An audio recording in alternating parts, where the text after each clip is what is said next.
عزیز گرامی السلام علیکم ورحمۃ اللہ وبرکاتہ۔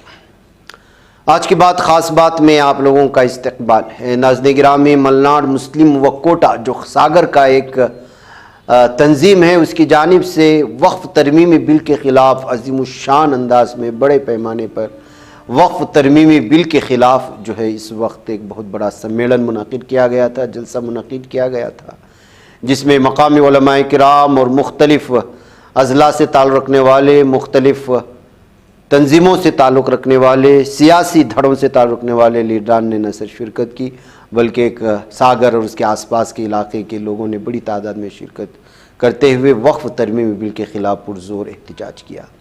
اس موقع پر مسلم پرسنل لاء بورڈ کے رکن مولانا ابو طالب رحمانی صاحب نے بھی شرکت کرتے ہوئے اس وقت جو ہے اپنے بیانات سے اور وقف ترمیمی بل کے خلاف جو تفصیلات ہو سکتی ہے عوام کے سامنے رکھیں، تو وہیں پر جناب عبدالحنان صاحب ایس ٹی پی آئی کے اسٹیٹ وائس پریزیڈنٹ، مولانا عبدالرشید زین سقفی، مولانا محمد حسین اشرفی، شری دودیر کمار موٹولی جو اے پی سی آر کے اسٹیٹ پریزیڈنٹ ہے، اور بھی الگ الگ لوگوں نے جو ہے مہمان خصوصی کی حیثیت سے شرکت کرتے ہوئے اپنے اپنے بیانات سے لوگوں کے، اور اس موقع پر بڑے پیمانے پر جو ہے ملناڈ کے نام سے جو مسلم وقف کوٹا یہاں پر بنا ہوا ہے، اس کے نوجوانوں نے بہترین انداز میں ان تمام چیزوں کو سنبھالا اور اس اجلاس کو پوری کامیابی کے ساتھ منعقد کرتے ہوئے ساگر تعلقہ اور شموگا ڈسٹرکٹ میں یہ بات پہنچانے کی کوشش کی کہ وقف ترمیمی بل کے خلاف قریہ قریہ دیہات دیہات میں اس وقت احتجاج منعقد ہوں گے۔